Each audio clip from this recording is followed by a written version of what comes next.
রাজধানীতে আশঙ্কাজনক হারে বাড়ছে গাড়ির কালো ধোঁয়া। বুয়েটের গবেষণা মতে বায়ু দূষণের 25 থেকে 30 ভাগই আসে মেয়াদোত্তীর্ণ যানবাহনের কালো ধোঁয়া থেকে। পরিযার জরিপ বলছে দূষণের কারণে বছরে নগরবাসীর ক্ষতি 2000 কোটি টাকার বেশি। পরিবেশ অধিদপ্তরের দাবি, তদারকির অভাবে নিয়ন্ত্রণে আসছে না গাড়ির কালো ধোঁয়া। বিশেষজ্ঞরা বলছেন, জবাবদিহি না থাকা ও গোষ্ঠীর স্বার্থে প্রকল্প নেয়ায় উন্নয়ন হচ্ছে না পরিবেশের।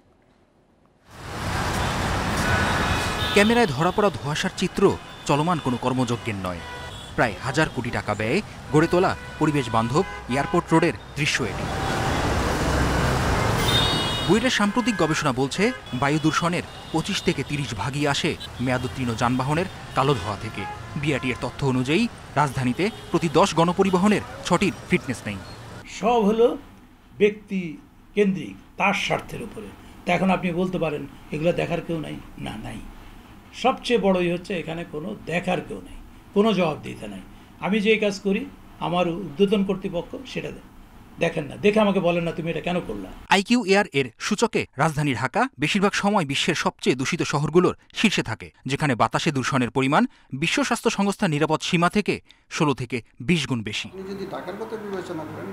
পরিবেশ অধিদপ্তর বলছে তদারকির অভাবে গাড়ির ধোঁয়া নিয়ন্ত্রণে আসছে না। আমাদের এই পরিবেশ অধিদপ্তর থেকেই যায়, তারপরে পাশাপাশি তো বিআরটি বা আদার্স প্রতিষ্ঠান, সিটি কর্পোরেশন আদার্স প্রতিষ্ঠানগুলো প্যারালালি মোবাইল কোড এবং এনফোর্সমেন্ট কার্যক্রম চলমান রয়েছে। আমাদের ইলেকট্রিক ভেহিকেলের প্রাইসটা অনেকটা কমে আসছে। যখন কমে আসছে তখন ফুয়েল কস্টটা কমে যাবে, আমরা অটোমেটিকই যাব। এতে সেই ক্ষেত্রে আমরা দুইটা বেনিফিট পাবো, এক হলো দূষণও কিছু কমে যাবে। তবে পরিবেশ অধিদপ্তরের সাবেক অতিরিক্ত মহাপরিচালক বলেন, পরিবেশের উন্নয়নে নয়, প্রকল্প নেওয়া হয় নিজেদের স্বার্থে।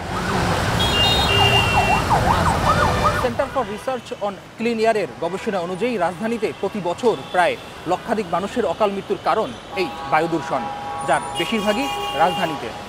আর পলিউশন স্টাডিজের মতে একজন নগরবাসী গড়ে 7 বছর করে গড় আয়ু হারাচ্ছেন এই দীর্ঘমেয়াদী বায়ু দূষণের কারণে। তাই এমন বাস্তবতাকে সামনে রেখে কালো ধোঁয়া নিরসনে কার্যকরী উদ্যোগ গ্রহণের তাগিদ সংশ্লিষ্ট সকলের। মেহেদী হাসান, ইন্ডিপেন্ডেন্ট নিউজ, ঢাকা।